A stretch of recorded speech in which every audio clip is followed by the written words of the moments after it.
evening all, welcome back to Kicking Dust, and right, let's talk about Dust. And it's an interesting time in Dust. No, it's not really, I'm lying, I'm making it up. Tell you what, the funny thing that I notice about this game, right, is it's the metaphorical equivalent of being locked in a lift with 20 spec ops dudes who are really scary and good, and you're the one who knows actually you're not very good at this game.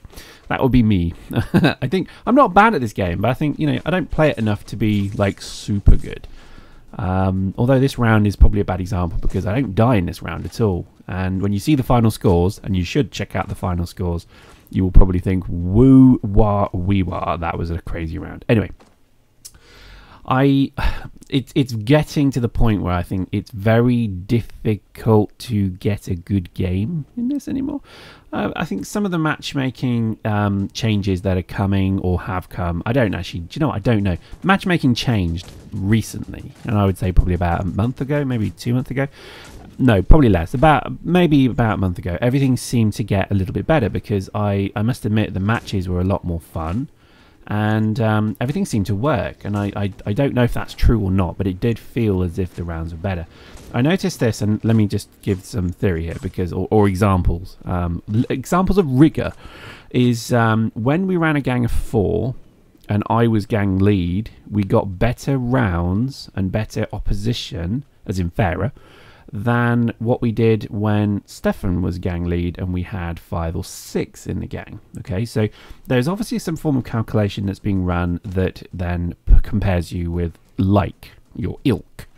And we've noticed that more and more is that if I'm squad lead, and I'm a terrible squad lead by the way, but when I'm squad lead and we don't have a full gang, we generally have a better time. So post in the comments, tell me if you've noticed that as well. I must admit we have a lot, and this was the first of about 5 matches we played, which was just the 4 of us. I was gang lead, and it was a bit of a stomp actually, but yeah, we had some phenomenally good players on our team. So that I think was the clincher in this case. But this felt quite an interesting, fun round.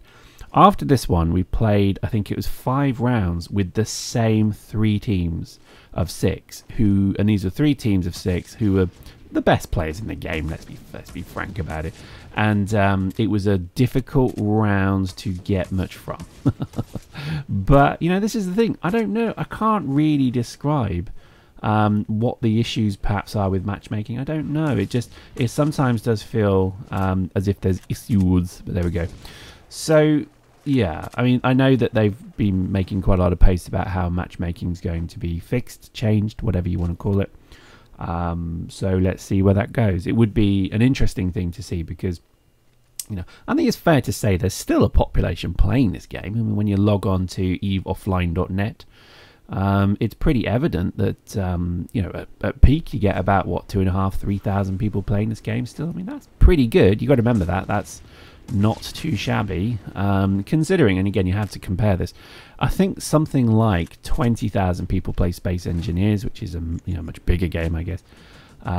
You can compare the stats, and it's relatively not too bad. I know I keep saying no one plays the game, but it's only because we just keep getting locked in with the same 30-40 dudes that you get this opinion that it is not as populous as it perhaps is. But I think it's actually a lot more populous than we think.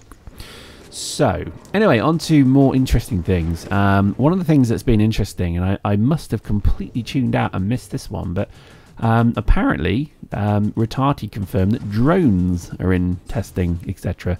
I missed this completely because I missed the Dust keynotes. We were at FanFest. I know I've said this many times, but I was linked to a video by Jason Ivans, thanks bro, who linked, I think it was something taken from the keynote, not keynotes, the what do you call it, the round table for Dust on FanFest, and obviously we missed that, so I didn't see this, but I missed it when I watched the video before, which said that, long story short, drones are in testing, which is interesting, I guess. In my last video I raged a bit about this, but I guess let's just kind of take a step back. They said they were never going to do drones in Dust. They said they were never going to do player trading in Dust. They said many things, and I think it's funny because last time I said that I was also stood on this building in this map, so there you go, there's irony for you. But I just remember clearly them saying we're not going to have these things now, because they are. I'm not going to kind of call them out on that. That's wonderful that they are, and I think drones could well be the one bit of content that really does supercharge the game. And if they turn around and say, well, you know, we're doing the skinned tanks because we haven't got the time because we want to do drones, then I would have just loved them for that. So if that's what's happening, then great. I would love to see a PvP element to this game. I would be fascinated to see how it's going to happen. I would love to know if it's going to be a round like this, that all of a sudden drones attack, so therefore you have a third combatant. That would be nice. It would also be nice to have a round where you could form a gang of 6 or 12 or whatever, or 16 ideally, and then you can just go into a map and fight drones. That would also be wonderful. In a kind of last man standing mode. So if you've ever played Dawn of War 2, as I've mentioned many times before, the last man standing team mode is a wonderful way to enforce group work. So for example, you would have a map where there is a central point you have to keep drones away from, and then you have to fight as a team to and support as a team to keep them away using dropship, tank, foot, soldier, etc. That's the kind of thing that we would just love to see. It would just invigorate the game, it would re-energize the game, it would make the game more interesting, it would just be a wonderful, wonderful addition, and I hope that's what they're working on. I don't even mind if they're clunky and singular in purpose. Let's say they are the most useless drones ever. Well then fine, because it doesn't matter. At the end of the day, it's content that is entirely new, and as long as they've not been reskinned mercs, then that's even better. So, you know, it's exciting stuff, and you know, sometimes you have to take the rough with the smooth, and I think sometimes you do think to yourself, well, you know, certain design decisions and choices don't feel great. But then again, if they're going to be offset by the bigger plan, which none of us really hold except Retardy, then fair enough. And I think that's got to be the number one go-to position here, which is, you know, pretty clear. So post in the comments, tell me what you want to see from drones. I would be excited to see them. I hope that they are all that we hope they are at this first stage, as in simple, mindless, swarmy kind of things. If you want to build AI in at a later date, then that's no problem. I think at the moment I want to see something different than just the endless fit of the month kind of gang chasing nonsense where everybody knows the map, they put spawn pads upon high in glitched areas, you do sneaky things like sit in locations where you actually can't even shoot them with area of effect weapons, using assault rifles and aim assist because lol, easy mode, this game is easy mode, etc. Then that would be great, and I really would love to see something else emerge. Destiny didn't do it right. Destiny did this terribly. The PvE of Destiny, I think, was very poor, because it was, I guess they were trying to do too many things. It was open world PvE sandbox encounters, and I think there's a place for that, but it didn't work. A round based map where you spawn, you load in, and there could even be a counter to say there's 1,000 drones coming at you, bro, and then you basically have to take them out. That would re-energize this game more than any other thing they could do. So there you go, from last video, which was pretty damning and pretty negative, to something that's actually filled with hope. It does make me smile how CCP get me every time. But I'm excited to see these changes. I honestly think this could be something quite exceptional, potentially coming our way. So, you know, watch this space. I don't know how long it would take, but again, you know, as I said in a previous other video on another series, one of the key things that keeps people playing these games on early access and beta release, etc., is the fact that stuff happens every week, stuff comes in every week. Space Engineers is a great game for me at the moment because it's changing every week. There's added content every Thursday, and I even look forward to it. So on a Thursday evening, I'm sat there thinking, oh, I can't wait for the little video to pop into my inbox on YouTube and then see what additional things they've added, and that's lovely. I love that. The same is true for H1Z1. They are constantly adding things. So all of a sudden you can now make Molotov cocktails or whatever. And that's exactly the kind of content that I think people want. I think CCP are not great at actually publicizing this. One of their biggest failings, and I'm going to be again, here we go. One of their biggest failings is they are crap at actually using proper media to release their changes. So, you know, I always said to Saberwing when he was about, you should be doing update videos. Show a 2-minute video that just includes all of the new stuff that's coming out, and in a little video. And I said, watch Space Engineers for how to do this, because Space Engineers does it beautifully, where what they effectively give you is, you know, a nice little, simply produced. It's not expertly produced, but it's something that has a look and feel about it. It has a brand image and identity that makes you think, oh, here we go, I'm excited. And then therefore that video becomes more of the reason that you want to play the game. And that's what they should have done with Dust. It's weird how they've never embraced this. They have, you know, doing a video is easy. Let's face it, it's really easy. And I think if they could just produce something that on a regular basis shows, you know, look, here's what's coming. They don't have to speak to camera. In Space Engineers, they never say a word. What they do is they just show you little snippets of video with text on the bottom, and that's it. And I think if they just did that, people would be all over it like a cheap suit. But there we go. I think they're not doing that. They never have done that, and I think it will be tricky for them to do that. But there we go.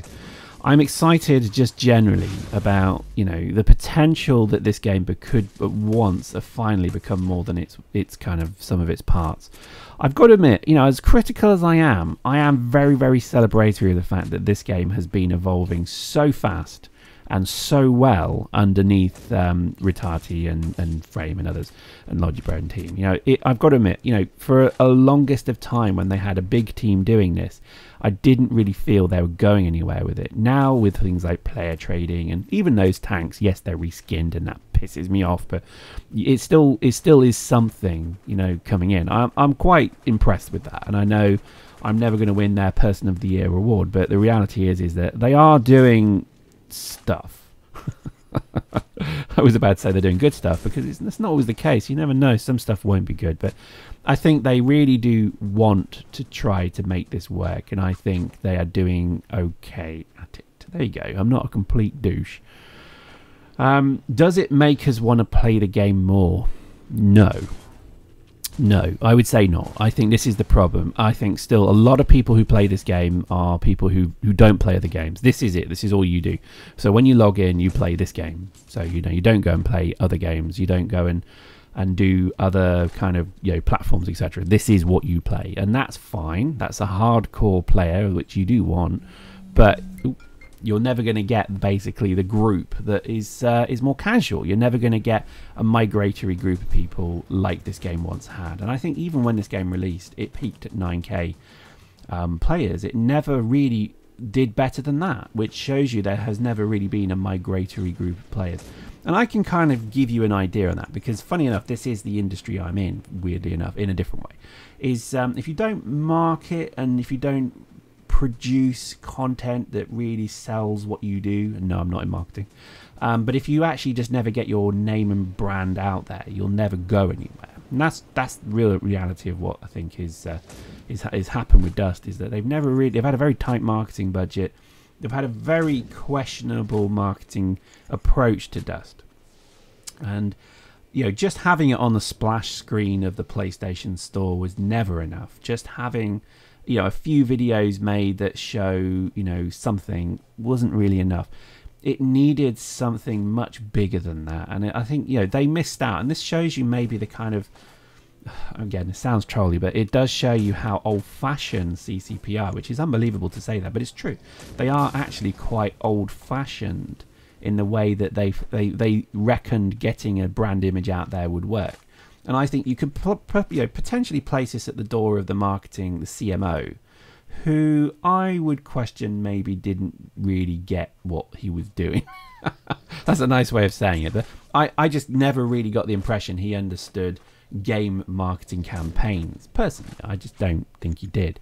And when you look at what Destiny did, and obviously they had a lot more money, yes, but when you look at what Destiny did for free and what they did using social media and what they did using YouTube, if you look at what H1Z1 has done, it's a masterpiece, because they have got the top YouTubers in the world and the top streamers in the world to play the freaking game.